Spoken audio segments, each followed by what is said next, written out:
The Islamic religion, is it a sexist religion, having all prophets as males? What do you say to that? All right, that's a very interesting question. Yes, look, if you look at, well, Islamic religion is not a sexist religion, that's for sure. I can say that for certainty, because, apart from the prophethood, in regards to, if you look at the genders, I can give you one example. The Prophet's wife, Hazreti Hatija, radiallahu anha, this is my personal view, in regards to her levels, by the side of God, I can say that if you got all the believers together on earth, now she will be at a higher level. So that's incomparable. So there is no gender, discrimination here. But prophethood is a different thing. In fact, if you look at Islamic theology, Islamic Aqidah, there are two towering imams in Ahl Sunnat wal Jama'at, the mainstream. One of them is Imam al-Ash'ari, the other one is Maturidi. According to Ash'aris, this is very interesting, there is nothing that prevents a woman from being a prophet. That prevents. This is the Ash'ari view. There's nothing prevents. But Maturidis are in a different view because they're saying there are certain biological things that may prevent women from fulfilling their duties as prophets. Because prophethood is a duty 24/7. You have to always be active, always showing people and guiding people, if it's necessary, even to go to battles. So it encompasses many different areas.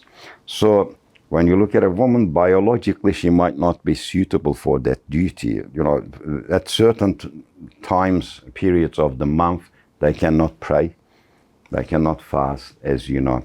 So how are they going to lead the Jamaat? How are they going to fulfill the certain duties?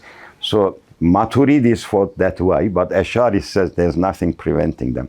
In fact, some people even, scholars I'm talking about, discussed the prophethood of Maryam, Hazreti Isa's mother, Maryam alayhi salam. They have discussed it, and they said, technically when we look at some things, even in the Quran, it seems that she received the revelation. There is a direct, addressing Maryam in the Quran. Go there, do this. It's directly, And they say she received revelation. Others say it's inspiration, not revelation. So there have been debates on it, but she was a very holy woman. In fact, perhaps one of the most holiest women that ever lived. So there are no gender issues in Islam. As I said before, maybe some cultures interpret these things the wrong way.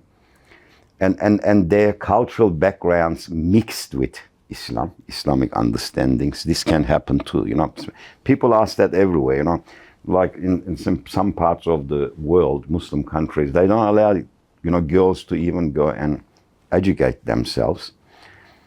This has no basis in Islam when you think about it, because the Prophet Muhammad ﷺ in a Sahih Hadith clearly says, "Talibul ilmi faridatun ala kulli Muslim."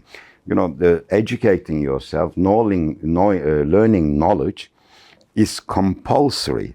Fard, the term fard is used there, upon every Muslim, woman, man, child, elderly, everyone, upon everyone, he says fard.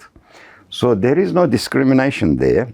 These people are maybe, as I said, they're acting based on, their cultures or something like that. There are no gender issues there. In fact, our noble Prophet ﷺ says, human beings are like the teeth of a comb. The comb you brush your hair with. All equal. The only superiority can come with amal. You're closest to Allah subhanahu wa ta'ala. So if a woman is closer to Allah subhanahu wa ta'ala, a woman is higher than men.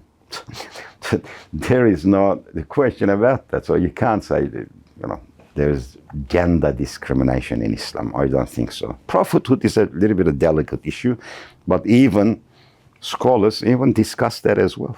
They looked at different options. They have different views on it as well. Yeah.